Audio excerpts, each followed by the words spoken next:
జగన్మోహన్ రెడ్డి ప్రకటించిన మేనిఫెస్టో దేశంలోని అత్యుత్తమమైనదన్నారు రాజమండ్రి రూరల్ వైఎస్ఆర్సీపీ అభ్యర్థి చెల్లుబోయిన వేణుగోపాలకృష్ణ.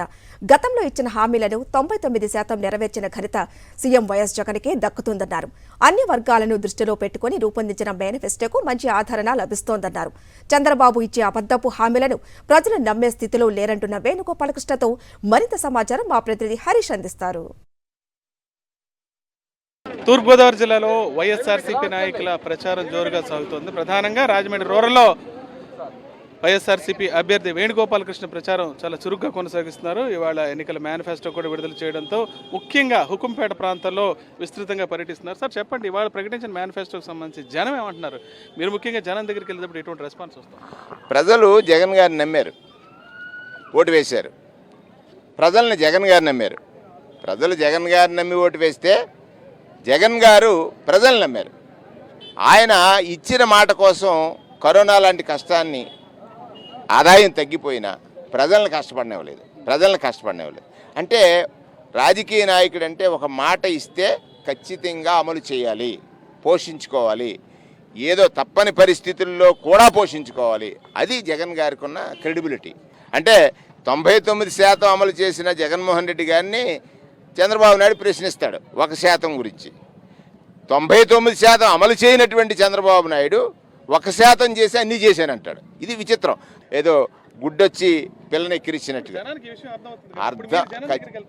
రకరకాల విషయాలు చెప్తున్నారు. గడిచిన 5 ఏళ్లలో జరిగిన అభివృద్ధి గురించి వివరిస్తున్నారు. వాళ్ళ దగ్గర దాని మీద వచ్చే రెస్పాన్స్ ఖచ్చితంగా జనం అందరూ కూడా జగన్ గారిని నమ్మారు. జగన్ గారు జనాన్ని నమ్మారు. మరొకసారి జగన్ గారినే నమ్ముతారు, మరొకసారి నిజాన్నే నమ్ముతారు, మరొకసారి యథార్థాన్నే నమ్ముతారు, మరొకసారి విశ్వసనీయతనే నమ్ముతారు, మరొకసారి వారి గురించి ఆలోచించే పాలకుడినే నమ్ముతారు. ఎందుకని వాళ్ళ ఆరోగ్యం చూడండి. 25 లక్షల రూపాయలు ఆరోగ్యశ్రీ కార్డు, 25 లక్షలండి ఆరోగ్యశ్రీ కార్డు. 1059 ప్రొసీజర్స్ ఇవాళ 3500 ప్రొసీజర్స్కి వచ్చినాయి.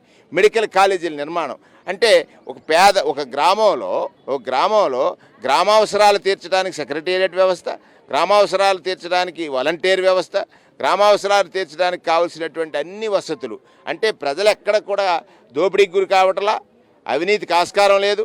వారి కార్యక్రమాలన్నీ కూడా ఇంటికే చేరేటువంటి అంటే పాలన వారి డోర్ స్టెప్స్కి చేరింది. ఇది ఎక్కడా చేయలేని మోడల్. అటువంటి మోడల్ చేసినటువంటి ముఖ్యమంత్రిని జగన్మోహన్ రెడ్డి గారిని ఆశీర్వదించడానికి ప్రజలందరూ సంసిద్ధంగా ఉన్నారు. ఇక్కడ ప్రజలు బుచ్చి చౌదరి గారు 2014-19లో శాసనసభ్యుడిగా ఉన్నారు, 19-24 శాసనసభ్యుడిగా ఉన్నారు. ప్రజలు అత్యంత కష్టపడ్డది 19-21 వరకు. అంటే కరోనా లాంటి సమయంలో కష్టం వచ్చినప్పుడు ప్రజాప్రతినిధి తీర్చాడా లేదని కాదు, కనపడ్డా లేదని. వారు చెప్పారు 2.5 years 2 years వారు అమెరికా దేశం వెళ్ళిపోయారని. ఆయన ప్రాణం ముఖ్యం, ప్రజలకి పోతే బాధలేదు. చంద్రబాబు నాయుడు ఏదైతే అబద్ధాలు చెప్తాడో అదే అబద్ధాలను వారు కూడా ట్రోల్ చేసి అన్నిటికంటే ఎదుటివాడిని విమర్శ చేయడం ద్వారా లాభం పొందాలనేటువంటి తత్వం ఉన్నటువంటి వారికి ఆ విమర్శకు ప్రతి విమర్శ కాకుండా విమర్శకు పని ద్వారా నేను సమాధానం చెప్పాను. ఖచ్చితంగా రేపు ఎన్నికల్లో రాజమండ్రి రూరల్లో వైఎస్ఆర్ కాంగ్రెస్ పార్టీ జెండా ఎగురుద్ది. చంద్రబాబు కానీ లేదంటే బుచ్చ చౌదరి చెప్పే మాటలు ఎట్టి పరిస్థితుల్లో ప్రజలు మరోసారి నమ్మే పరిస్థితుల్లో లేదు వేణుగోపాలకృష్ణ చెప్తున్నారు. 2024 ఎన్నికల్లో ఖచ్చితంగా వైఎస్ఆర్సీపీ విజయం సాధిస్తుంది. విజయ కేతనం రాజమండ్రి రూరల్లో కూడా ఎగురవేసిన విషయాన్ని స్పష్టం చేస్తున్నారు. రాజమండ్రి రూరల్ నుంచి సాక్షి న్యూస్. మా నమ్మకం నువ్వే జగన్, మా నమ్మకం నువ్వే జగన్, మా నమ్మకం నువ్వే జగన్.